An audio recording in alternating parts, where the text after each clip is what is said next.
Hello, podcast listener. This is your host with the most, JJ Gordon from JJ Meets World. Today, Tucker and I are going to break down some of our favorite works of literature. We're going to talk books, how you consume them, the way you dive into a story. I think there's some great recommendations, so get some pen and paper ready to roll or use your fancy smartphone, whatever you want to do, because we talk about books today. And by the way, if you'd like to help support our podcast, visit jjmeetsworld.com where you can donate to our Patreon, pick up some killer swag at our merch shop, or click the link to Apple Podcast and give us a 5-star review. 1, 2, 3, 4. J.J. Gordon, sort of like that Indiana Jones, in that he's always sniffing out his next adventure. Yes, he is. He's always interviewing guests so he can have them on his show and they can talk about pop culture, arts, and leisure.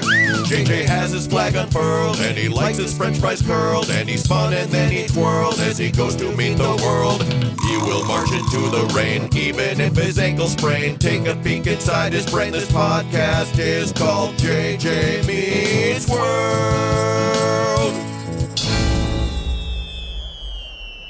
I'm a big fan of reading, and I haven't always been a big fan of reading. When I was in middle school and high school, the last thing I wanted to do was to pick up and read a book that was required of me to read. In fact, I will be the person to say that I definitely made up a few books for book reports during my day. Sorry, Mrs. Subi and Mrs. Hallock. But I think that maybe that was the beginning of my creative streak, is having to come up with titles and plot points. And if I could go back and find the index cards I wrote my book reports on, there might actually be some bestsellers in a couple of those. But as I got older, I found the fun of reading for pleasure. So reading, it scratches a couple of itches for me. Number one, I like the solitude of reading. It is just me, and I'm focusing on one thing. I don't have a million other things happening around me. I also love the sense of accomplishment. I love watching a bookmark get closer and closer and closer to the end of the book. And last but certainly not least, I love using my imagination to fill some of the holes, or think of what think of what the characters look like. What's my interpretation of brown hair? Is it dark brown? Is it light brown? Is it short? Is it long? And I just have a wonderful time reading. And so I posed the question to Tucker, like, maybe we should start a JJ Meets World book club. And you jumped at the opportunity because I know that you, Tucker, also enjoy reading. And we both, I think, have different styles of books that we like to read. So we can really give the JJ Meets World listener a wonderful suggestion for something that they could pick up to do. I'm down with it, man. Reading is something that I've loved since I was a kid. And then in my adult life, I'm sad to say I went through spans of time where I just didn't pick up a book, and for no particularly good reason, except that I allowed myself to be distracted by other things that, mass media, the internet, video games, stuff like that. And a couple of years ago, I really got back into reading in a big way. Funnily enough, it was actually because of the Goodreads app that really got me into reading. Really? Yeah. It was specifically that. I just remember hanging out with Rezel one day going, I'd like to read, but I'd also like to see what my friends are reading, and I'd like to get recommendations from them. And I wish there was like a social media platform for reading. And he said, there is. It's called Goodreads. And the moment that happened, I dove back into it. So reading and either you could say podcasting or radio theater have some things in common, in that they often involve the theater of the mind. So if you're listening to a radio play or a podcast play where you're reading a book, you're really, the audience is really filling in the gaps, kind of like you said, and which really frees up the author to do whatever they want, because their budget is unlimited, versus a movie, which obviously I love movies, but they're always going to be limited by resources, by time, by energy, by the turnaround they need, by the money they need to make back, by what the studio wants them to do. There's all these constraints that in some ways they can be good, but some ways they can be bad. And in a book, the sky is the limit. It's really what the author wants to put on the page. That's what goes there. And then every person who reads it has their own version of it in their head that they get to see. I think it's one of the reasons why oftentimes when a movie gets made of a book, you hear people say, yeah, I liked the movie, but the book was better. And that was because they had an unlimited budget and they got to have that personal interactive relationship with the book where they created it themselves. So, Tucker, let's start off right off the bat with, tell me about a book that you like. Okay, so this is not going to be a typical book. Was it like full of crayon drawings, or is it circle shaped? No, you're not totally wrong. But this was the first book that I had as a kid that had a massive impact on me. And I actually still recommend it regularly to young filmmakers. It's a book called How to Draw Comics the Marvel Way. And it's a book that came out originally, I want to say the first printing was in 78. And the copy that I have was an 84 edition. It's this beautiful book, chapter by chapter, where Stan Lee and John Buscema break down the sort of Marvel art house style. And so it's both, full paragraphs, full descriptions, but also a lot of accompanying illustrations. It says how to draw comics, but it's actually all sorts of storytelling things that are important to it. And the reason why I recommend it to people so often, I got to look up the chapter number here. Let me see here. I believe it's chapter 9, composition. If you're a filmmaker and you want to learn about how to make your shots look good, how to make them look interesting, how to actually show visual action in an interesting way, go straight to chapter 9 and How to Draw Comics the Marvel Way. I was so obsessed with this book. The copy that I'm holding in my hand is the one that I had as a kid. I recently had to tape the cover back onto it because I had read it so much. I had looked through it so often that the cover has actually fallen off, which actually in my mind kind of gives the book even more character, brings me back to when I would pore over this just absolutely religiously. It's still in print. You can still find it. And it's still as valid today as it was in 84 and as it was in 78. This is one of those books that I will always have with me. I will carry it with me until my final days. And it's the kind of it hits home for me why I actually own books where I don't own many DVDs or Blu-rays. Is a book that I want to own is an object that I find beautiful for a number of reasons. One, it could either just look very beautiful, or two, it's something that I have a deep personal connection with, and that every time I pick up the book, I am transported back to that time. And every time I pick up this book, I'm transported back to the time that my dad gave me all of his old comic books, and I started trying to draw the characters that I saw in those books, and I started taking classes on how to draw comic books, superheroes, and the creative art studios at Claire Barton. So this is a book that's very near and dear to my heart. And I would recommend it to any visual artist that wants to get into any kind of sequential art. So comic books or graphic novels or movies or television, anything that deals with montage, I highly recommend this book. Oh, I'm very interested in this. So, coming from somebody who can't draw at all, it's just not a skill set that I have. I want to read this already. Like, I want to flip through these pages, and to me, you make a wonderful case for why people might find more than just how to draw Wolverine in it. And I especially love the fact that this book is almost 40 years old. And it still is a treasured part. I think that's kind of the beauty of books, is that over time, cassette tapes degrade. It's harder to find television specials, but books continue to have a life outside of their initial publishing date. And that's what you have there. You've got something very special. I'm curious. Do you have a book like that kind of fits into your life in that way? Something that maybe you got as a kid that you've held on to ever since and kind of transports you back to a different time and place when you pick it up? My grandma gave me a Bible, but it's just because I'm too afraid to throw it into the garbage. You think you're gonna go to hell if you do? Yeah, right. No, it's a Bible that has my name like inscripted into the beginning, and she got it for me for like communion, or not communion, confirmation.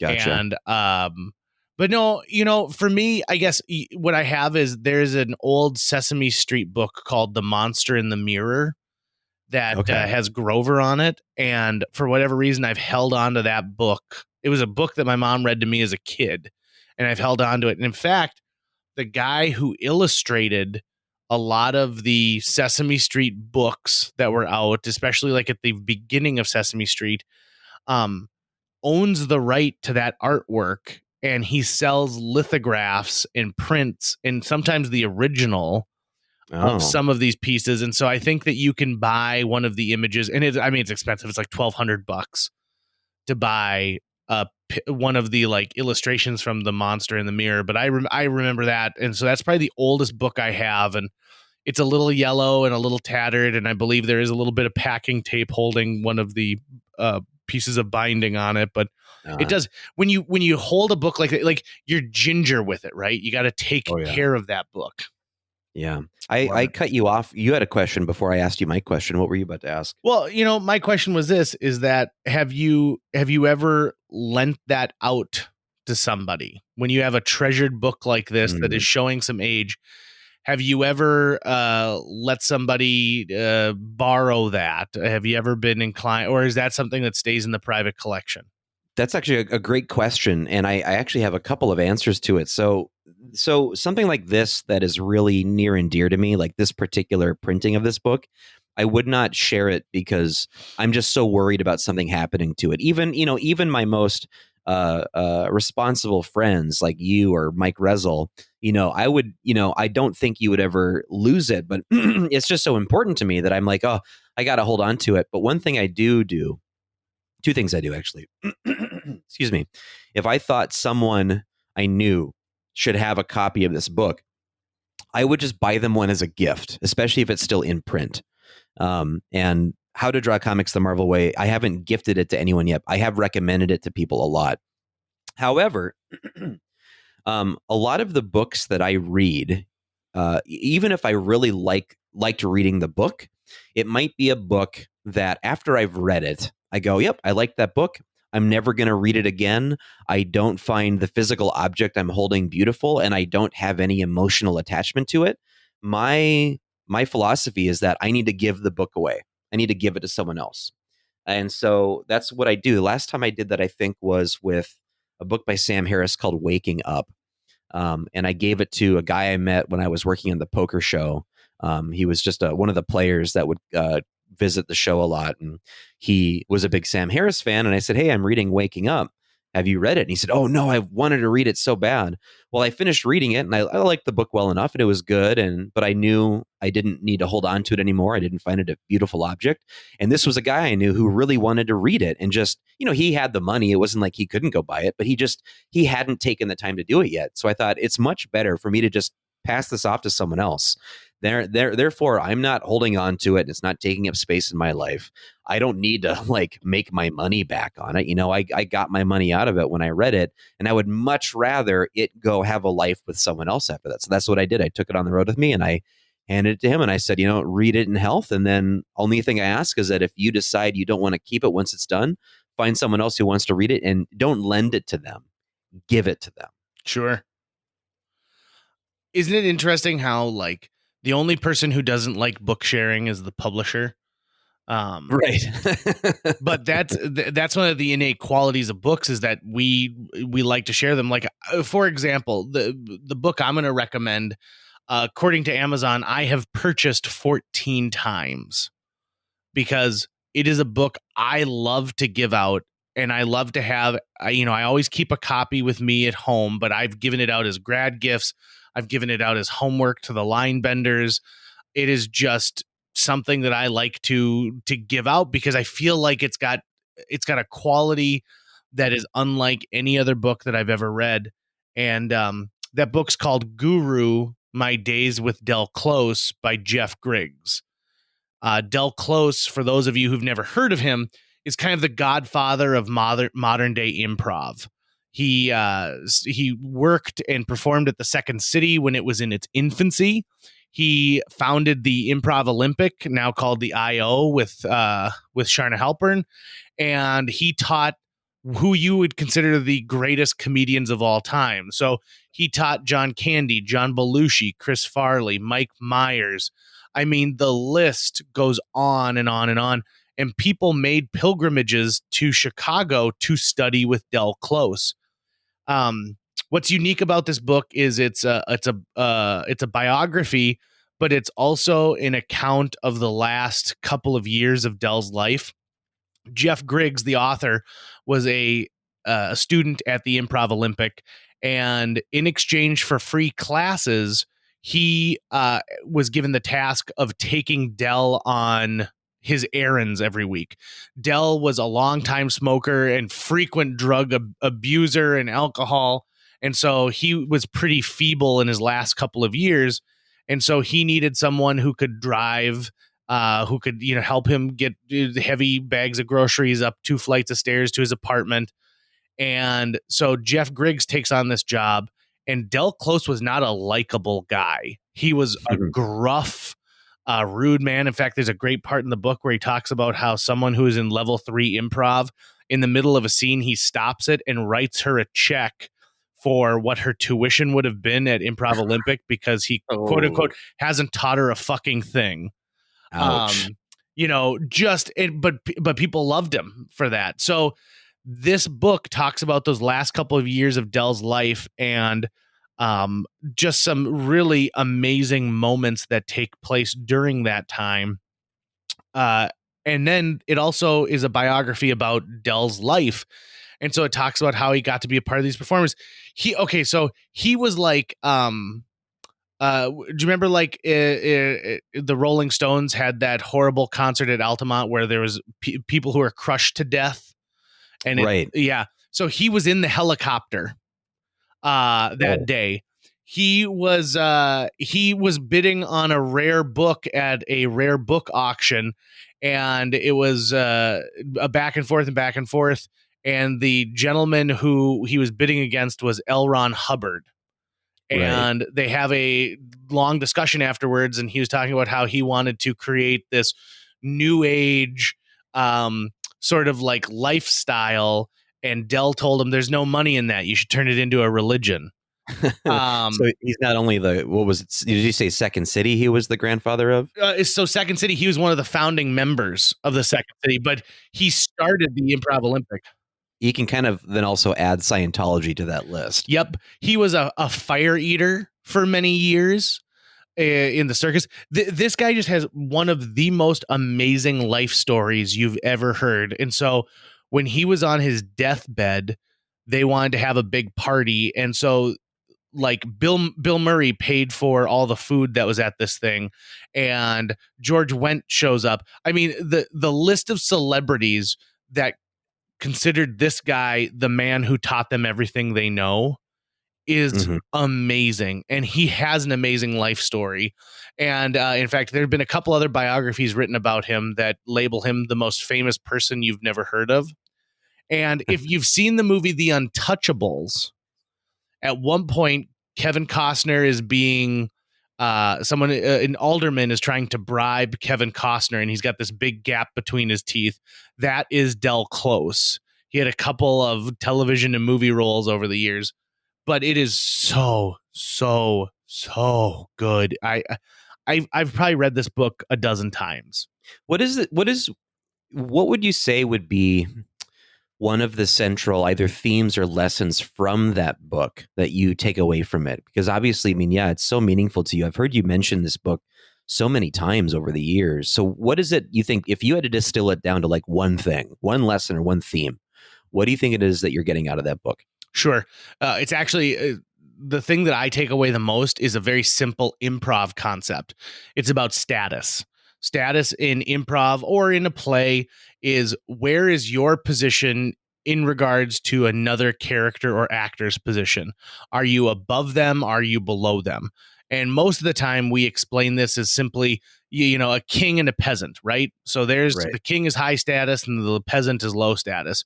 But Dell, in one of the chapters, Dell talks about how status is not as simple as that. Status is a deck of cards. And so in that deck of cards, I might pull the 6 of diamonds and you pull out the 7 of clubs. And you are, in fact, higher status, but you're not so much higher status that I can't try and take your status. Gotcha. And he goes on about it, and he actually it starts with him. He's having trouble getting aroused, and he compares to his erections to a deck of cards. Okay. And so I remember at the end of that chapter, he falls down. He has an attack of emphysema, and a woman at the grocery store who is rather buxom, as he describes it, and has this big long braid, is kind of helping him and like holding him up. And he talks about how like having that close contact with the woman gave him a jack of spades. And that life, because it applies to things outside of improv, right? It applies to how you deal with the people who are around you and what you give them as far as status. And I find it to be just an incredible life lesson. It's helped me so much as a performer, and it's helped me so much when I'm in situations where I'm giving a presentation. So yes, the boss is in the room, but I'm commanding the attention. So that doesn't mean I'm a boss and an employee. It means that he is a 10 and I might be an 8. Versus the people who are sitting at the desk are now at 5.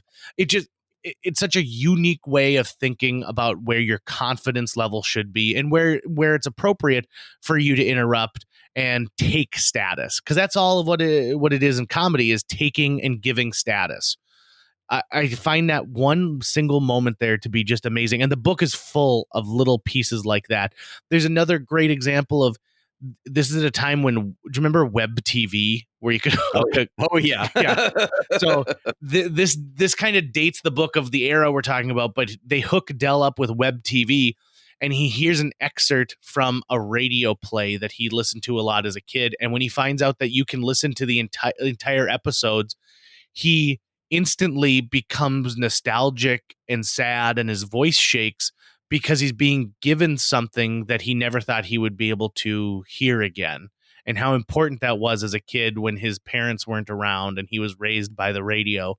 I just can't say enough good things about Guru, My Days with Del Close. I've had the chance to meet Jeff Griggs, the gentleman who is telling the story, and it's just amazing. And this has been in development hell for a couple of years. They keep trying to make a movie out of it.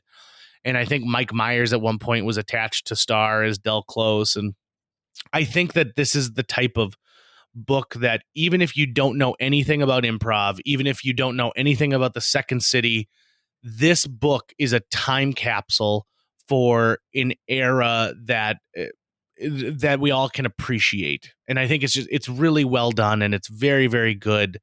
And it's hilarious. I find myself reading this book, and it's the 15th time I've read it, and I will be laughing out loud on a plane. I've given this book away twice in airports, where I'm halfway through it and somebody asks what it is, and I explain it to them and I hand it over, and they get, I'm like, just take it, enjoy it. The same way that any good book should be given a second life.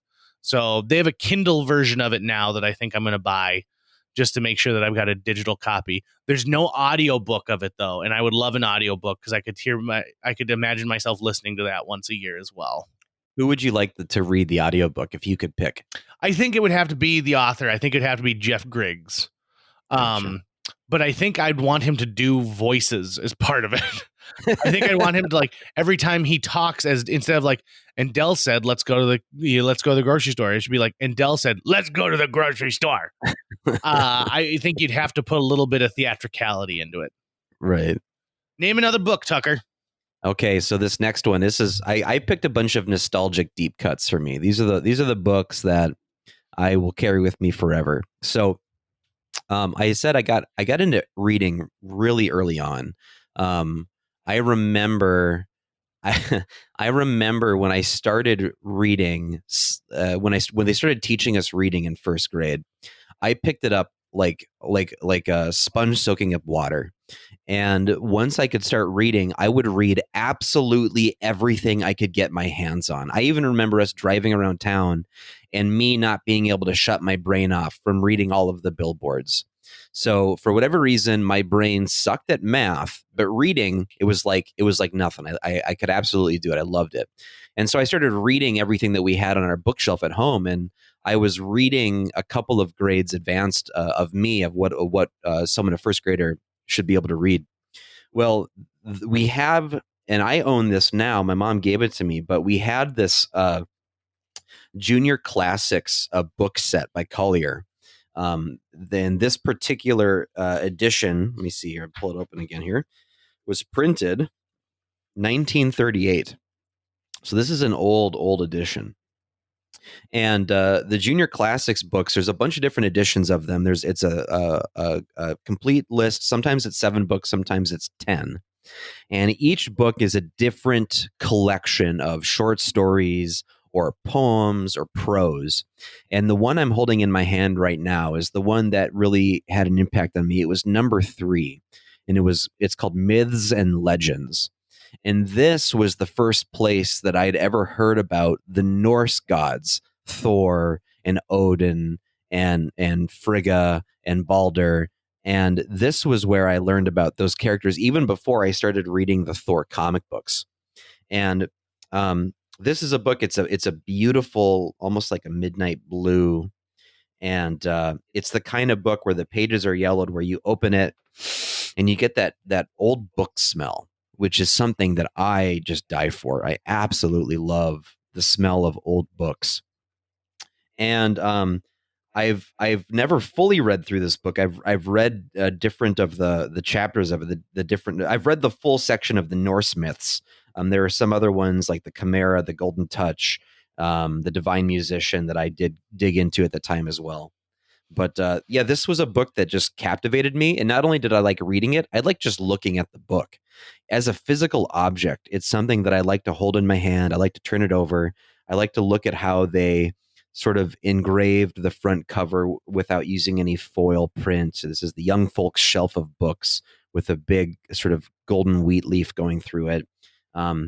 Yeah, I love this book set. And when my mom gifted me the old book set a couple of years ago, as she was sort of just cleaning stuff out of the house, I almost cried, because this was a piece of my youth that I always saw sitting on the bookshelf. I actually remember going to the bookshelf and in the sunroom at our old house at 1141, and sitting cross-legged in front of the bookshelf. Mom had an entire set of encyclopedias, and I would dig through the encyclopedia, and then I would dig through the junior classics cross-legged. And sometimes I would just sit there and look at the spines of the books and like soak in all the detail of the spines. Another thing I like about this book is the older style of illustrations that they have, where it's like really simple line drawings. There's no coloring. There are very few illustrations when you can pick them out. They almost look like wood carvings in a sense. And then I forget the name for it, but the section of these older books inside the front and back cover is oftentimes a piece of art. And as I'm looking at this one, I mean, there's a dragon, there's peasants running away from the dragon, there's a guy eating an apple on a barrel, there's a griffin. There's just so much stuff going on in this old style of illustration that I just would stare at it for hours on end as a kid. So this is another one of those books that I would never ever lend out to someone, but you can find this book set in different printings anywhere between $50 and $100 on eBay. And if you ever feel like dropping the pennies on that, I suggest you do it. If you're a lover of old books, if you're a lover of old stories, these were the stories that kids would have been being read to them at night back in the 30s before they went to bed, if you can imagine that.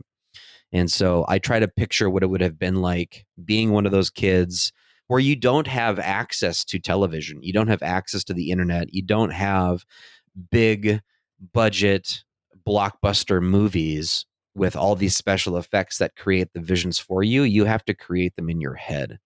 And I try to imagine what kind of images those kids would have created when they don't have all those external influences affecting it. Like recently I just finished reading the Lord of the Rings trilogy. I'm reading the Silmarillion now, which is another book I'm going to talk about here in a little bit. And I decided I wanted to wait to read all those books until a number of years after the movies, because even though the imagery from the movies is still in my head, I wanted to be far enough away from it that I could try to drop the movie imagery as I'm reading it, so I can try to recreate it on my own. It's kind of a task, but the times I've been successful with it have been deeply, deeply rewarding. And that's something I can do with these junior classics books, where most of these have not been adapted into mass media. And I can put myself in the brain of someone in the 30s hearing this for the first time or reading it for the first time. And so I get a lot out of it. So let me ask you this. So this is a book that's obviously intended for a younger generation. Do you ever feel silly as an adult reading it, or do you find a deeper appreciation for it as an adult or a different appreciation as an adult than you did as a kid? I think how they approached children's storytelling back then was so different than how they do it now. You read it and it's not at all dumbed down. It's not oversimplified. It's not something that condescends. And these are all stories that are timeless. I mean, just an excerpt here, the story of Balder the Beautiful. Fair beyond all the sons of Odin was Balder the Beautiful, Balder of the snow-white brow and golden locks. And he was well beloved not only by the Asa folk, but also by the men of the earth below. And I mean, that's just that is adult storytelling. That's not something that's been dumbed down. Kids can understand it. And I guess what I'm trying to say is it does not assume that the intelligence of children is any less than the intelligence of adults. And so, no, it feels like you could be any age and read this. I think if anything, it might be branded the junior classics, because these are stories that we should be hearing from our childhood up through adulthood, versus, nope, this is just for adults. And another thing too is that these types of books that deal with the mythical and the fantastical and the fanciful, they require an active imagination to get the most out of it. It's not that adults can't have imagination, but we all know that children typically have a much more malleable and unlimited imagination than adults do. And so if you can read these books to younger folks, they're going to have a bigger impact than if you're someone in your 30s who's never really been into reading and you pick it up, right? Oh, without a doubt. And I always tell people this, like, just because it looks like it's marketed towards children doesn't mean it's intended to only be for children. Right. In fact, some of the morality tales that are in books meant for younger people, like, the adults could really use a refresher course on those. For the same reason why I think you should have to retake your driving test every 5 years. Right. I am with you. So oddly enough, my next suggestion is also one that I read in my youth that I actually reread as an adult just this last year, and realized that there is an absolute reason people should revisit some books that affected them as a younger person. The first book I remember devouring cover to cover, well, I think I read in 5th grade. It's called Hatchet. Ooh, yes. Right. And so Hatchet is the story of a young boy named Brian, and it's set in the mid 1980s, who is his parents are divorced, and he's going to visit his dad for the summer. His dad lives in northern Canada and works, I think, for an oil outfit up there. And he is flying in a biplane because it's a rather secluded area. So it's just the pilot and himself. And during the flight, the pilot suffers from a heart attack. And Brian has to take the controls, and he crashes the plane into a lake in the middle of nowhere. He's in the Canadian wilds. He has no idea. He's only 13 years old. And the only real tool he has is a hatchet that his mother gave him as a gift for going up to the woods. I don't know what her intention was to give her son a hatchet, but this is all that he has. And so he has to think about survival skills. There's a scene where he talks about the mosquitoes being so thick that when he opens his mouth to breathe, they swarm inside of his mouth. And it's just it is easily one of the most visceral books I've ever read. And as a kid, you read it and you put yourself in Brian's shoes, and this is happening to him, but it could just as easily happen to you. Reading it as an adult gave me a whole new perspective on the need to survive, the human need to figure out your environment and to somehow tame it so that you can continue to survive. It's wonderful. And you can also, so Gary Paulsen, who wrote it, is famous for the literature he's written that is marketed towards the youth, but I think is accessible to adults as well. He went on to write several other Hatchet or books like in the Hatchet universe. One that supposes that the very end of Hatchet doesn't happen and what would take place after that. It's called Brian's Winter.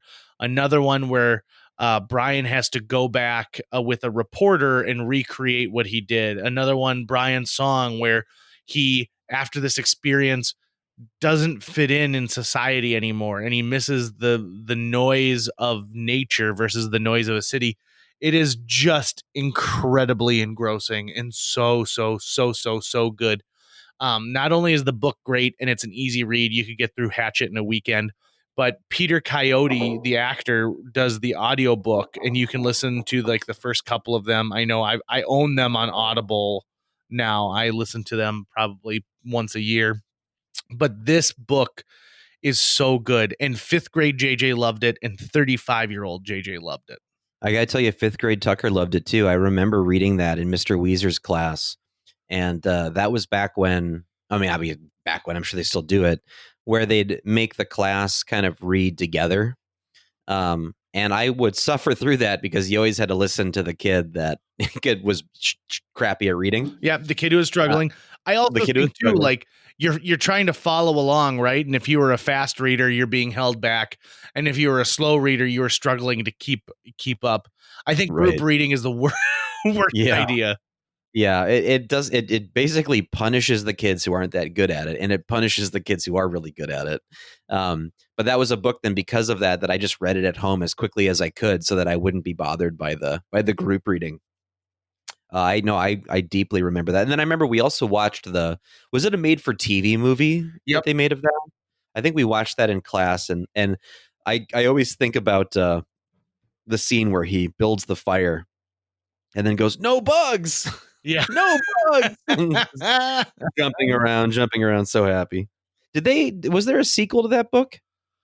Yeah. It's The River, Brian's Winter, Brian's Song. I mean, there's a bunch of sequels. It's a bunch of really great opportunities to read more about Brian's adventures. A lot of the amazing books from our youth were we were sort of forced to read in school, but I'm really glad that happened, because my next book is actually similar in that I read it in elementary school, and it's really important to me. Oh, and I would also just like to throw this out there too. Yeah. These books we're talking about, if you have children that are this age, you should read the book along with your kids. Right. I think, there was only one time when my dad and I read a book at the same time, but I loved being able to discuss it with him and have a conversation. It's my dad, right? So it makes me feel really important to have a conversation with him than something we're both interested in. So I highly, highly, highly recommend that if you have kids, like if you have a fifth grader in your life, you can pick up 2 copies of Hatchet for $1.95 a piece used, and you could enjoy reading this book along with your kid at the same time. Right. I believe in our recent episode with Patrick Kirby, he talked about how he's reading The Hobbit to his kids, which that just warmed my heart the moment I heard that. And that is absolutely something, I want to be a daddy someday. I want to have kids. And that is absolutely something I will be doing. I'll be regularly reading books to them and with them. I know a couple other families that do that, and I think that needs to happen more often. My next book, excuse me. So the copy I'm holding in my hand is not the copy I had as a kid. I didn't own a copy as a kid, but years later, actually about a year or two ago, I was able to track down the edition of this book that I wanted to own, this particular edition, because this was the edition that we read. I want to say it was third grade we read this. Maybe it was fourth grade. You and I were both Fargo Public Schools kids, so maybe you can remember what grade you guys read this. A Wrinkle in Time by Madeleine L'Engle, I think is how you pronounce her name. So, the story is great. I love A Wrinkle in Time. It was the first time I felt I had a feeling associated with what I would consider to be surrealism. This was the first book that I read where I was transported to another place in time, where I really felt like I was somewhere else when I was reading it. And the particular edition that I have, I wanted to get because of the cover art. It actually took me a while to track this down. I would look it up on eBay. Someone would have the book listed. They would have this cover art. And then I would buy it, and then it would show up, and it would be a completely different edition. And they just weren't telling me, this is the edition we're selling you. This is just, a picture of the book. Of course, this book is very popular. It's been reprinted hundreds of times, so there's all sorts of editions.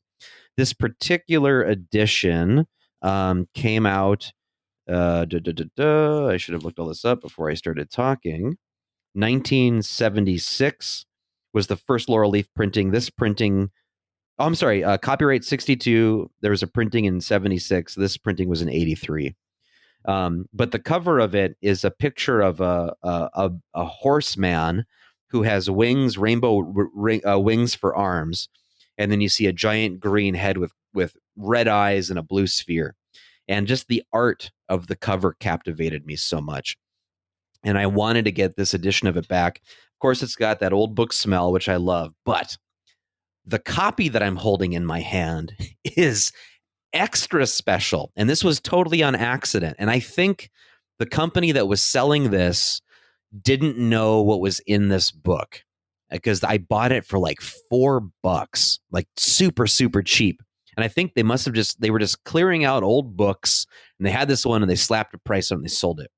I get this book in the mail and I'm like, awesome, A Wrinkle in Time. I can't wait to reread this. And I open it up to the title page. And in the title page is an inscription. And it says, "For Edward Reeser, best wishes for successful tessering, Madeleine L'Engle." And I said, what? Did she sign this book? What? Is this really from is this really from her? It's in this beautiful handwriting. And then as I'm paging through the book, I realized there's something behind the back cover. So I open it up to the back cover. And in the back cover is it's a cutout, photocopied copy of a news article by Ed Reeser for the Times Observer columnist. And it's a story about how a bunch of authors were going to be giving a lecture at the Chautauqua Institution. And Madeleine L'Engle, who's pictured here, is one of the people who was there. And it talked about how she had so many autograph fans that they had to send a chauffeured vehicle to Buffalo to retrieve an additional 100 copies. So literally, this copy of this book was written by was owned by a news reporter named Ed Reeser, who was reporting on this event that Madeleine L'Engle presented at. And then he got her to sign his copy of the book. And so I just don't even think the people who had this book realized that they had something special in their hands. Oh my. So it's just, and he even inscribed it, Edward J. Reeser, Chautauqua Institute, 8th of August, 1984, which is a little bit before I was born. So this is another, object that, even though this is not the book I had as a kid, because the book I read in third grade was one that the school owned, so I had to give it back to them. But I tracked down this old edition, and it comes with all this special stuff in it. Like, she actually wrote in this herself, and I was able to get the full story of why this book got inscribed and who owned it before. I even Googled Ed Reeser at one point. I think he's now passed away.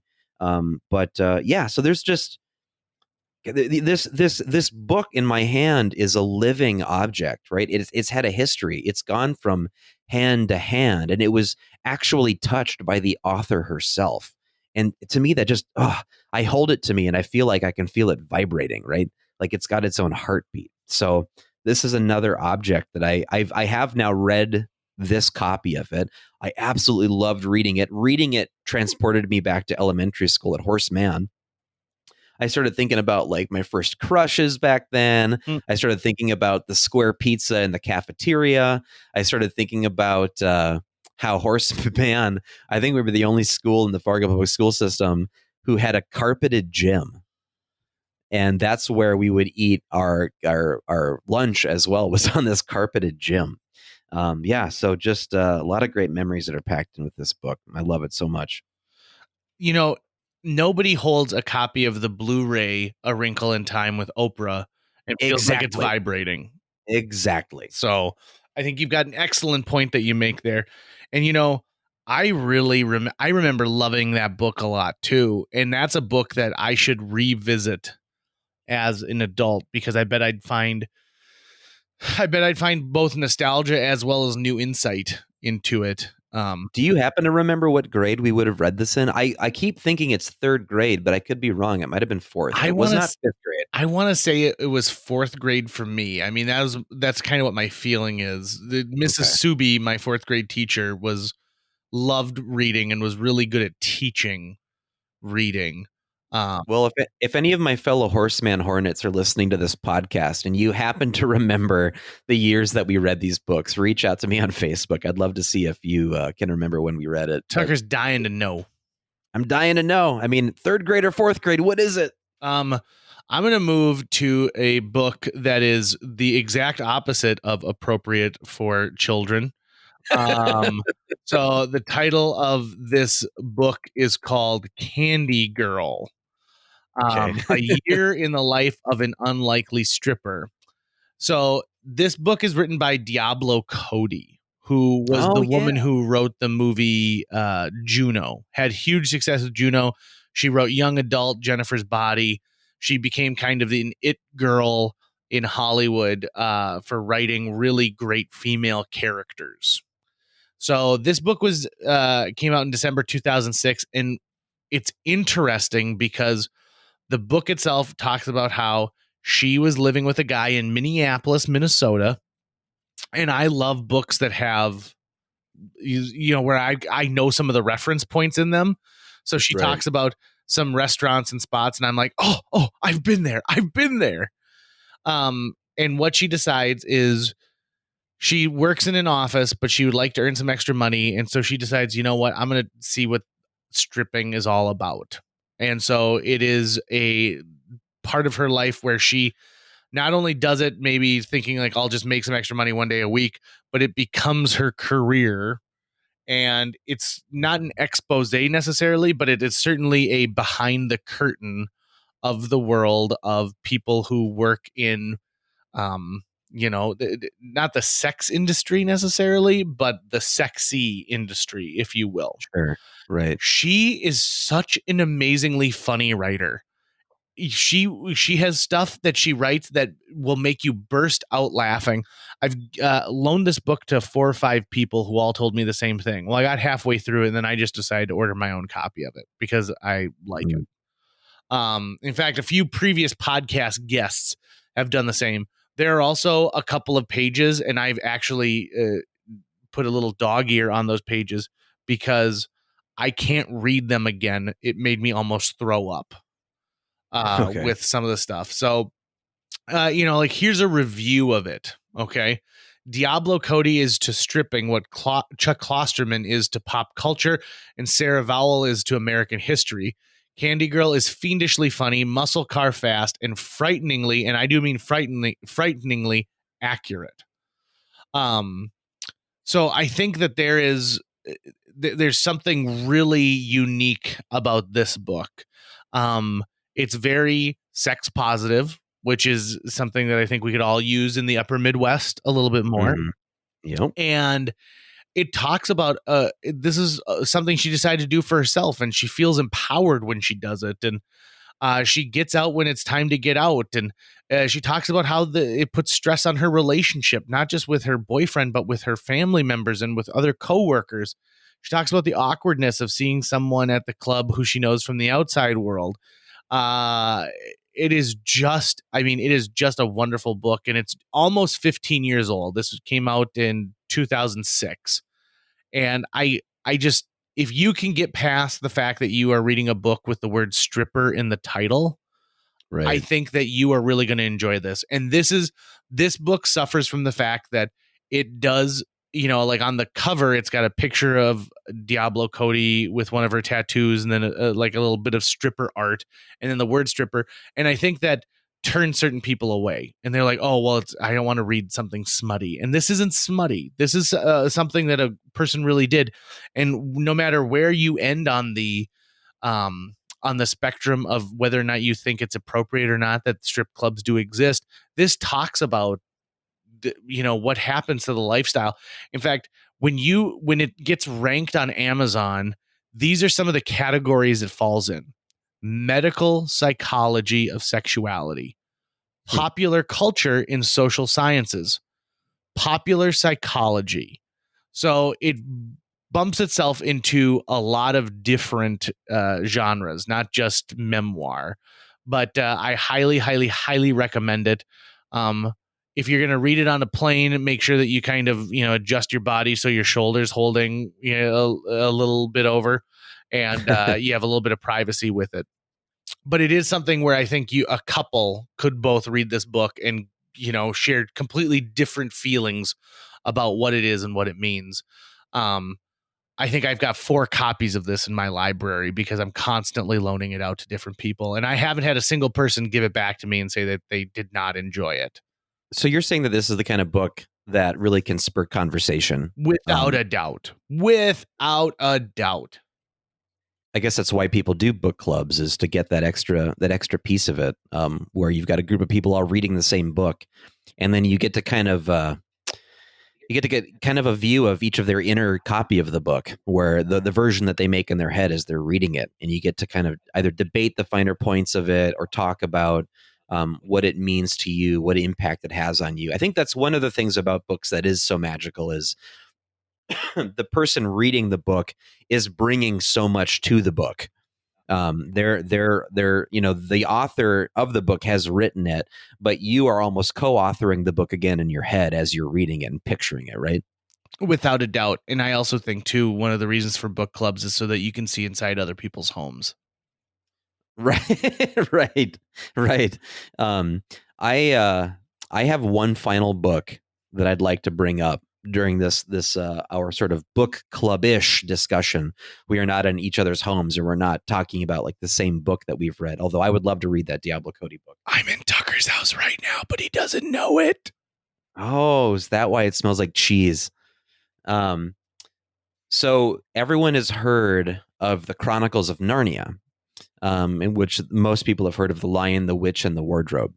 So when I was, I think, 5th or 6th grade, my mom gifted me the Chronicles of Narnia as a book set because she had read them as a kid. She thought I would like to read them too. And she was correct. I loved reading those books. I was given a book set that listed the books in chronological order, not publication order. So there's the order that C.S. Lewis wrote the books and published them, but then there's an order where you actually read the books in the timeline as if what would have happened before the other thing. And I didn't know any different at the time, so I actually read them in chronological order, not in the order that someone who originally would have read them in. And there's a book within that set called The Magician's Nephew, which I don't understand why it seems to get some of the lower ratings of the books in the series from a lot of people online. Of the series, it's my favorite book. And of course, in chronological order, it comes first. So I read it first. In publication order, I believe it was second to last. The series in publication order begins with Lion, the Witch, and the Wardrobe, ends with The Last Battle, and would have had The Magician's Nephew right before The Last Battle. I read it, The Magician's Nephew first, and then The Lion, the Witch, and the Wardrobe. It gives you some context to the professor in Wardrobe, who owns the wardrobe where the house the kids go stay at. The Magician's Nephew has a place in it that I wish I could visit as a right now in my actual life. There's this place called the Wood Between the Worlds. And the magician, the sort of malevolent professor that is the uncle of the nephew in the title, has created these colored rings, and if you touch the yellow ring, it takes you to this place that Polly names the wood between the worlds. And if you try to imagine it, it's a giant woods with with very tall trees and a canopy of leaves at the top that is so thick that you really cannot tell if there is a sky above it. And even though you can't see the sunlight permeates the woods, so you can actually see everywhere you are. There are no animals in these woods. There are no people in these woods. But what is in these woods is a series of what appears to be shallow pools of water that are each, different colors, and some have different characteristics to them. And if you touch the other ring and jump into one of these pools, it transports you to a different world. So you can get to Earth, or you can get to Narnia, or you can get to Charn. And I remember reading these scenes in the wood between the worlds. And every time the characters left the wood, I was kind of sad. I wanted to stay there. I loved the idea that you could travel to all these different worlds and see all these different places, but I always wanted to go back to the wood between the worlds. And it was something that I loved so much that I actually have recurring dreams where my brain has created a version of the wood between the worlds. The version that's in my dreams, however, does not include the pools. It's merely the woods. And in my dreams, there are these massive trees that go up for miles and have a thick canopy of leaves at the top, but the sun permeates it. If you think about the movie Lord of the Rings, the Mines of Moria in Fellowship of the Ring, where they have these giant columns that are in almost perfect rows. Kind of think of that, but with trees. And that's this dream that I have a lot. And I always sort of connect it to the wood between the worlds. And it's a beautiful place. It's a placid and calm and peaceful place. And for some reason, its description in The Magician's Nephew captivated me as a kid. And I guess that's kind of the theme with the books I'm choosing today. These are all books that really hooked into me as a kid that have carried through with me too as an adult. And The Magician's Nephew is my favorite book of the Chronicles of Narnia. And maybe that's because it is a very simple book. You do get to see in it the origins of Narnia, where Aslan, the lion, sings a song, and Narnia begins to sprout up. But yeah, it took me to a different place, and it took me to a different place and time that is outside of place and time, where nothing ages. It's always calm. It's always sunny. It's always the right temperature, and it is a portal to all the places you want to go. And I guess that is a method of describing books for a lot of people, is that a book is going to be a portal to a different place in time that you can always revisit anytime you want. So every time I reread A Wrinkle in Time, every time I relook at How to Draw Comics the Marvel Way, every time I pick up my Junior Classics #3 book of Myths and Legends, I feel like I've got this portal in my hand that's going to take me someplace where I go to it. And there's no other piece of media that does that for me, which is why I think these are so special. Can I share my last one? Please do. So this is a book written by Chuck Klosterman, who has a special tie to the North Dakota and Fargo area. He's gone on to be, pretty much the go-to guy when it comes to pop culture. Sex, Drugs, and Cocoa Puffs is one of his novels, or one of his books. So this was his first work of fiction, and it's called Downtown Owl. The book itself follows 4, I believe, main characters, and they all live in the small town of Owl, North Dakota. So this book for a North Dakotan or someone in the upper Midwest is the perfect feel of the town your grandparents grew up in.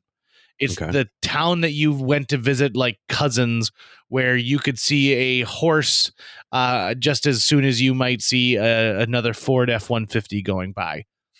What amazes me about this book is he takes it from a couple of different perspectives. One is a high school senior who just doesn't know what he's going to do with his life. One is a teacher who's new to town. So she moved to town to take a teaching job. It follows an educator who's been there for a long time. It follows an old man who's a widower, and it culminates in this giant blizzard that takes place, one of those epic blizzards. And I believe the thing is set like in the 1980s. So there aren't cell phones. It's, it's a book that doesn't allow modern technology to get in the way of having to actually go out to the small town bar and not put yourself in front of a phone forever. I could not put this book down. Not only did it seem so real and so like someone is peeping in on my actual life experiences. Like Tucker, our time in Rutland, North Dakota that we spent together is perfectly encapsulated in Downtown Owl. I will tell you about one moment in this book that made me laugh out loud. So while I think anyone from anywhere can enjoy this, the Easter eggs that people from our area can love and know will really hit home. For example, the main character has a best friend named Marvin Windows. And you might think like, well, Windows, that's a weird last name. But for anyone who is from Fargo, North Dakota or Minnesota, you know that Marvin Windows is the name of a window manufacturing company that is absolutely enormous. So there are little things like that. I've given this book to people who I feel have a really good handle on what small town life is, because so many books are set in Chicago and New York and LA and Dallas and New Orleans. But there's really very few that are set in rural North Dakota. And so unless you're reading a Louis L'Amour book, and not everyone had the same experience as Louis L'Amour, but this is just, it's a time capsule. It is accessible. It feels like they're peeping in on your life. Downtown Owl by Chuck Klosterman is just a wonderful, wonderful, wonderful book. I can't recommend that one any higher. And if you feel like it's a trudge to read through, if you can't get through the first 5 chapters, then it wasn't it's not what you need. Right. This is a good example of a book where if you don't get into it right away, you're never going to get into it. So I hear you. Now, JG, I said a little bit ago, I wanted to tell you my last book. I think I've lied. There's 2 other threads I want to pull on here really quick if you've got the time. Yeah, I mean, you never even got to Tolkien, and you promised the listeners. Exactly. So that was one thing, but also as I picked up the Silmarillion copy I have, and I was thinking about it, it was funny. I started thinking, oh, that's right, I got to talk about Louis L'Amour the moment you said Louis L'Amour. So I guess we're connected via some kind of a thread. Louis L'Amour books, I've never. There's one Louis L'Amour book called Tucker that I did read once. I don't remember it much. However, Louis L'Amour is a connection I always think about with my dad. Dad is a big Louis L'Amour fan. I'm pretty certain he has read every single Louis L'Amour book there is, of which there's like 300 or 400. And one of my memories growing up was always Dad's shelf of Louis L'Amour books, which I just was always amazed that Dad had been such a voracious reader to read all of these, and many of them multiple times. He had them in many different editions. And, as a kid, anytime I needed to get Dad a present, like for birthday or Christmas, I'd buy him a Louis L'Amour book, even though he had already read it probably. But I always thought he needed to add to his Louis L'Amour collection. So I needed to give Dad's love for Louis L'Amour a shout out in this topic on books and what's important to us. But also, yeah, I recently finished reading The Lord of the Rings, and it had such an impact on me, and I was so moved by the books and Tolkien's prose, I didn't want to stop reading.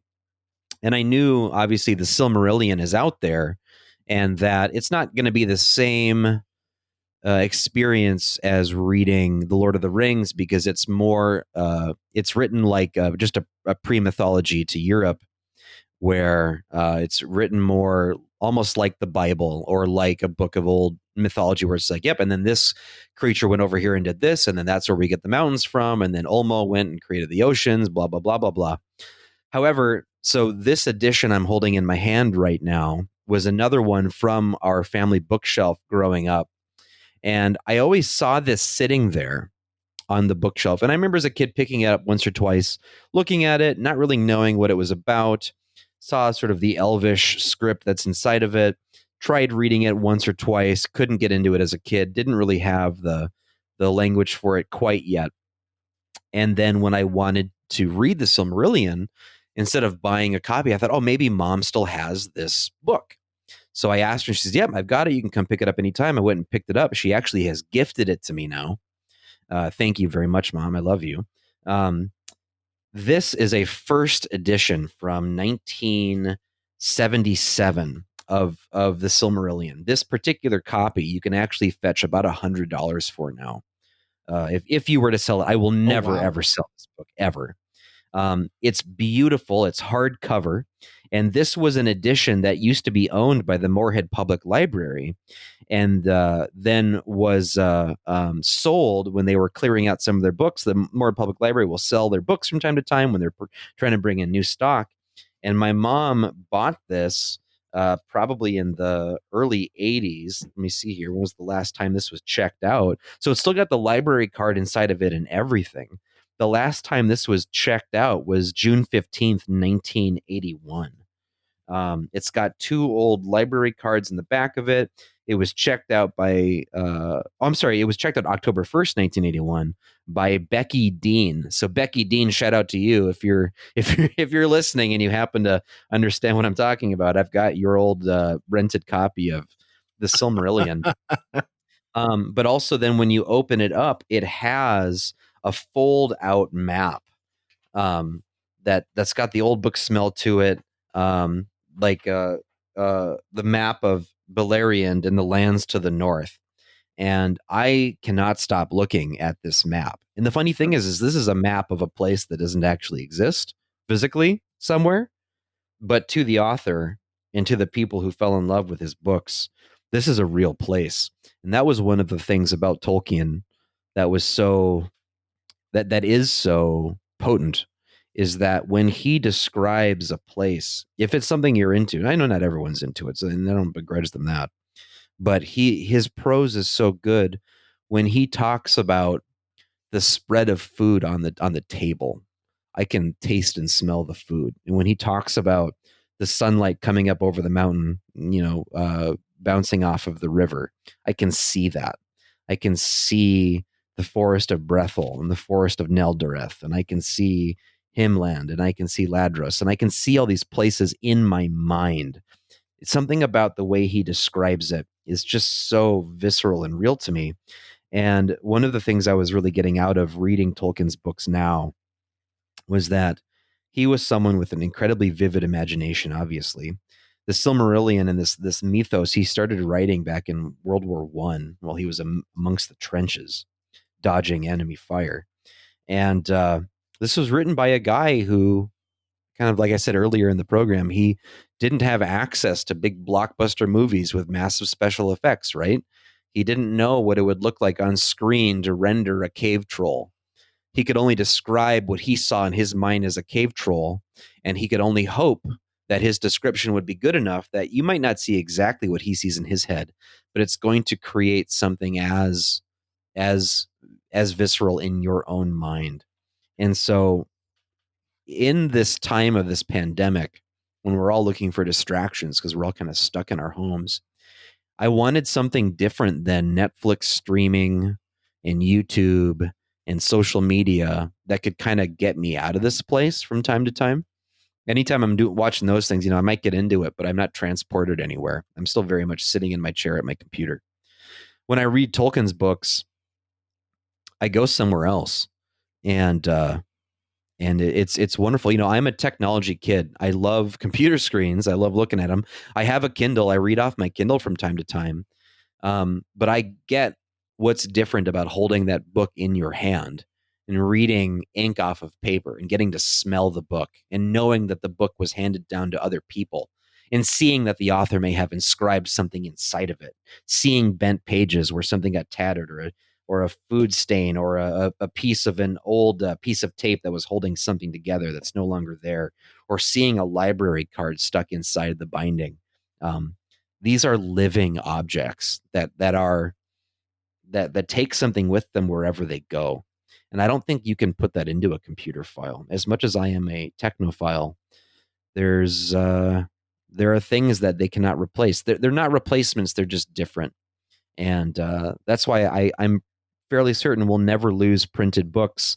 They might diminish in amount of publication, but find the older copies if you can. If there's a book you want to read and there are older editions of it and you can seek those out, I think you should. I think it's a case for visiting used bookstores. I'm fine with Barnes and Noble. I like Barnes and Noble.